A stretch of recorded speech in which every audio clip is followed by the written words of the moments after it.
안녕하십니까. 소망 오목장의 백인호 형제입니다.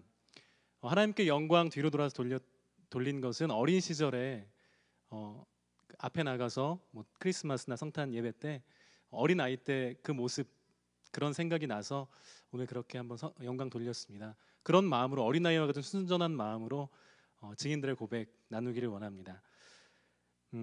먼저 주신 은혜에 감사하며 주님을 주목하는 시간들을 허락해 주신 하나님께 찬양과 영광 올려드립니다. 믿음의 선배님들의 앞서 이 자리에 서기엔 너무나 부족하고 또 연약한 저희지만 부활하셔서 지금 이 순간에도 살아 역사하시고 또 그 살아 역사하시는 주님의 증인이 되어 제 삶의 주인 되신 그분만 자랑하고자 설렘과 떨림 가득한 마음으로 이 자리에 섰습니다. 교회를 정하지 못하고 둥지 잃은 새처럼 처량했던 시절이 있습니다. 가족 친지 하나 없는 물설고 낯설은 이곳 텍사스의 그의 여름은 유난히 지금 저에게 더웠던 것 같습니다. 이 교회 저 교회를 떠돌며 목자 없는 양처럼 유리하고 방황하며 제 자신에 대해 연민마저 느끼고 했습니다. 주님 향한 믿음과 열정이 가득했었고 사막 한가운데 던져져도 예수님의 복음을 전하겠다고 외쳐대던 그 젊은 날의 열정, 그 외침은 허공의 메아리처럼 사라지고 온데간데 없었습니다. 그저 제 마음은 가뭄에 말라서 쩍쩍 갈라진 논바닥처럼 풀 한 폭이 자라지 못할 척박한 황무지 같았습니다. 그래도 주일은 지켜야 된다는 형식적인 생각으로 특별한 기대감 없이 몇 번째 교회인지 세어볼 만한 그런 기억도 안 날 만큼 여러 교회의 한 군데였던 세미한 교회를 방문해서 주일 예배를 드리게 되었습니다. 처음 맞아주시는 새가족 담당 집사님부터 뭔가 예사롭지 않으셨습니다. 그분의 따스한 진심이 예수님의 사랑으로 제게 다가왔습니다. 찬양이 시작되자 제 가슴은 두근거리기 시작했습니다. 모두들 박수치며 기쁘게 찬양하시는데 저는 눈이 시큰거리기 시작했습니다. 주위 분들에게 제 눈물을 들키고 싶지 않아서 고개를 숙인 채 그럭저럭 찬양 시간을 잘 버텨냈습니다.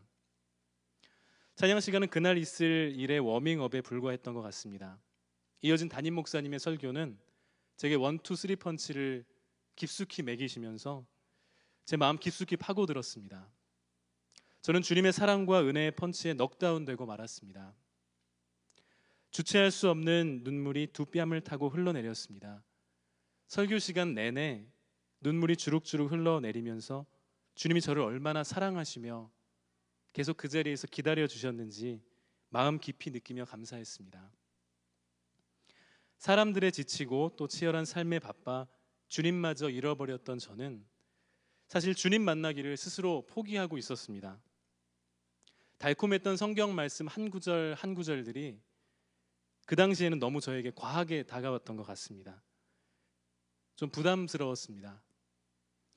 주님께 미쳐 있었던 청년 때의 뜨거움은 비정상적인 것이었고 이제야 제정신을 차려 정상적인 신앙인의 모습으로 돌아왔다고 제 스스로 해석하곤 했습니다. 그러면서도 가끔 신실하신 믿음의 집사님들을 통해 예수님의 향기를 맡을 때면 나도 다시 그때 믿음과 열정을 회복하고 순수한 그런 신앙으로 돌아갈 수 있을까? 혼자 생각하곤 했습니다. 그런 저에게 주님이 오랜만에 노크하셨던 것입니다. 아니, 주님께서는 계속 노크하고 계셨지만 제가 두 눈을 감아서 보이지 않았었고 두 귀를 막아서 들리지 않았던 것입니다. 주님은 변함없이 그 자리에 계시며 저를 기다려 주셨습니다. 함께 울어 주셨습니다. 돌아보니 너무나 갈급했던 저였습니다. 찬양과 예배를 통해 갈라진 마음의 틈에 주님의 사랑과 은혜가 채워졌고 그날의 설교 말씀은 갈급하던 제 심령에 성령의 단비가 되어 제 마음을 적셔 주셨습니다. 하나님은 저희 가정에도 사랑과 은혜를 기적과 같이 허락해 주셨습니다. 한 달에 1,000불 벌다가 10,000불을 벌게 하시는 그런 기적은 없었지만, 물이 변하여 포도주 되는 그런 기적들은 없었지만 저와 아내가 주님 안에 하나 되게 하시고 또 세상 중심에서 예수님 중심으로 생각하고 또 고민하고 행동하도록 변화시켜 주셨습니다.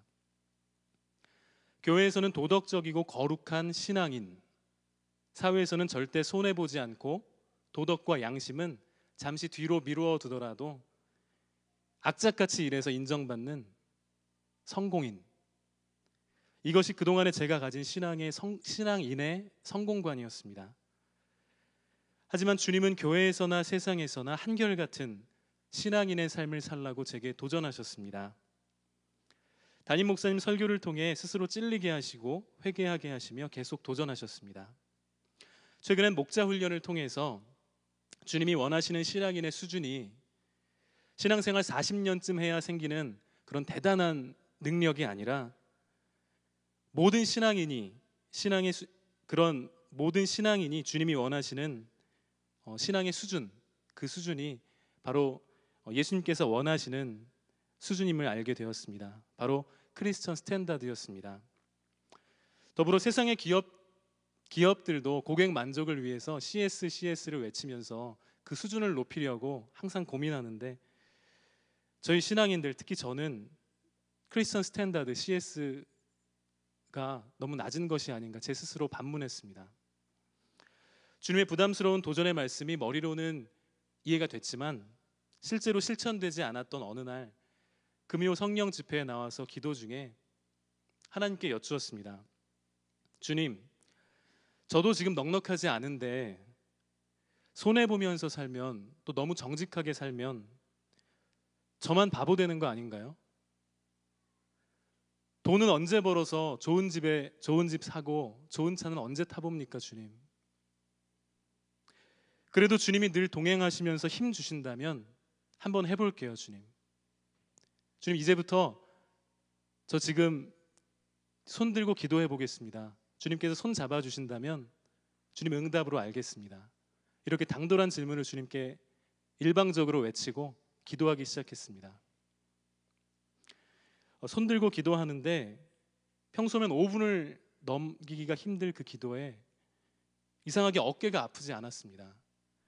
꽤 시간이 흐른 것 같았는데 30분이 넘는 시간 동안 기도하며 올라간 손은 내려오지 않았습니다. 제 손을 잡아주신 주님께 너무나 감사했습니다. 기도하며 찬양하며 두 눈엔 또 눈물이 흘러내렸습니다. 주님의 도전하심에 어렵지만 그렇게 살아보기로 결심하며 첫 발을 내딛는 제게 주님의 응답은 큰 격려가 되었습니다. 제 능력만 믿고 성공을 위해 주님 없이 달려가기만 하는 것이 얼마나 위험한 것인지 알게 하셨고, 저를 부인하고 또 어깨에 들어간 힘을 빼며 주님께 삶의 운전대를 맡겨드리는, 그러기를 기다리고 계셨던 것입니다. 그리고 목자 훈련을 통해 계속 도전하셨습니다. 없어서 덜 아까울 지금 믿음 훈련, 물질 훈련, 또 말씀 훈련 제대로 이수 안 하면 나중엔 아까워서 훈련 받기 더 힘들걸. 그러니 지금 훈련 착실하게 받고 제대로 된 신앙인이 되거라.